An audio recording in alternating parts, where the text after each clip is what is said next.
There you go. So I'm pleased to be in the Sheep River Library this afternoon talking to Curtis Dixon, one of the candidates for councillor as well. So what I'd like to have you do to start with is to have people get to know you a little bit on a personal level. Just talk about your history in Turner Valley and maybe a little bit about your family. I know you have a business here as well, so just fill us a little bit on Curtis Dixon and family. Sure. Well, thanks for having me, first of all. We moved here in 2015 after I moved to Calgary from Manitoba after completing a network engineering course, a 2-year network engineering course. Came to Calgary to do my practicum, and then from there, Abby was just coming into this world, so we wanted to relocate to a location that was, family friendly and small town environment and that sort of thing. So you have one daughter? We have one daughter, Okay. yes, that's correct. She's 9 years old. Yeah. She just turned 9 here a couple weeks back, grade 4 at the Turner Valley Elementary School. Right. She's been there since kindergarten. So. Yeah, putting roots down. That's right, absolutely.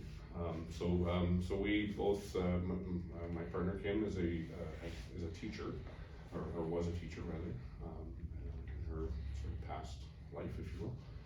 Both of us had an interest in cooking, so we looked at restaurants, and the diner across the street came available for us, so we looked into that and were able to get in there.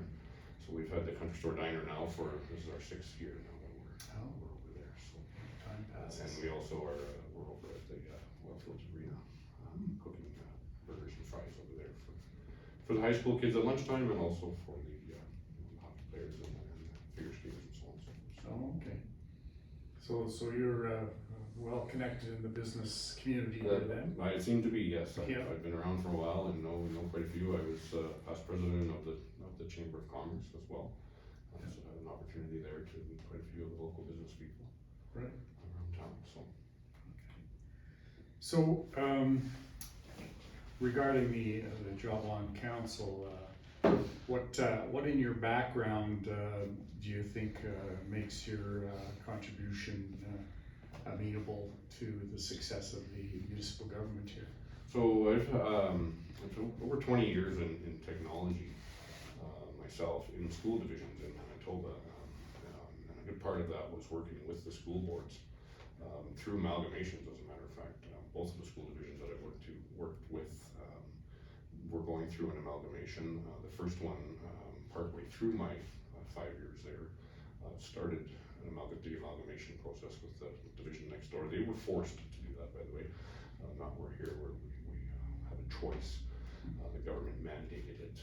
And then my second position as director of technology for a school division in Berlin, Manitoba, I was responsible for the entire IT department, and they were in the process of just being amalgamated. So they had already been mandated. It was their first new staff, the whole shebang. So I had a couple of technicians under me, and we were responsible for bringing in all of the technology across the board for 14 different schools within the division, and trying to bring all of those pieces together and so on and so forth. You're used to projects. So I'm used to projects. I have quite a bit of experience with working, like I said, working with administration, with school boards particularly, and being an administrator in an administrative role. So yeah. Okay.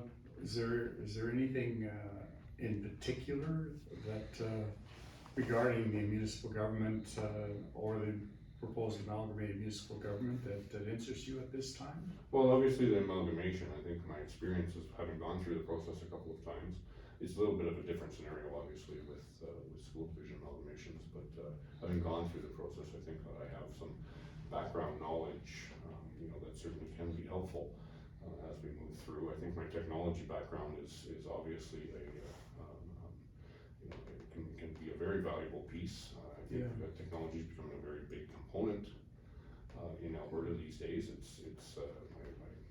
saw a news report yesterday that said $13 trillion worth of wealth is potentially to be created by 2030 in the IT sector within Alberta. So I think with having the infrastructure we have in place here in Turner Valley, there's a great opportunity for us to some of that and draw some of those technology-based companies here. Mm-hmm. Not to mention, obviously, I have business experience in town as well, Right. which I think is very valuable as well. I can give, you know, council a bit of a perspective on some of the things that are, you know, that affect businesses in general. Yeah. So regarding the amalgamation, there will be a lot of records amalgamation. There will be consolidation of various IT systems. Right. There'll be documentation management that needs to step up a bit maybe, so your experience there would be very relevant. Absolutely, and one of the big responsibilities I had in both situations was bringing forth a collaborative communications platform, you know, email, messaging, document sharing, student records was a big component, a unified student records system, bringing that on board. And you have 14 separate environments, and many of them have, you know, I'm not sure if you're familiar with how school boards work, but you know, there's a lot of different student records management systems out there, or at least in Manitoba there was. And to bring those to a common platform was quite a daunting task. You know, to get teachers on board with things was quite a daunting task. Exactly. I was just going to say, not beyond the technical challenge, just the challenge of people having the best systems. That's right, and one of the things that I actually ended up being more of a teacher to the teachers, if you will, than really managing the IT. Putting the IT in was a fairly easy, straightforward process. It was bringing the people, you know, up to speed on sort of the new technologies, and you know, bringing what school A was doing previous versus what school B was doing previous, and trying to bring them together and have a common place. So one of the things that I've learned from my experience with amalgamations is it's the little things that catch you. You know, it's the little things that you're not watching for. You know, in my experience, like I said, you know, having one system in one area and a different system in another area can cause some pretty complicated issues that need to be worked through, and you know, being able to see those ahead of time, I think, would be a very valuable asset as we move into this amalgamations. Right. So that's very relevant. Just to switch and cover a few more bases here, talking about the various services that we have at the municipal government level. We have roads, we have water, we have recreation, we have financial management. What are your views in terms of where we might be able to do a little better in some of those service areas, or talk about some of the service areas that you think are in good shape as well? Well, certainly recreation has some room for improvement. I think for looking at the you know, recreational facilities and bringing them sort of up to standard, if you will, or up to a usable. You know, we have a fair amount of facilities around, and they don't seem to be getting used as much. And I think part of that is they're you know, they're just not conducive to you know, what people are currently looking to be able to use. You know, the pathways are obviously very you know, very important to the citizens of Turner Valley. You know, curbside recycling and is another area that I've recently had some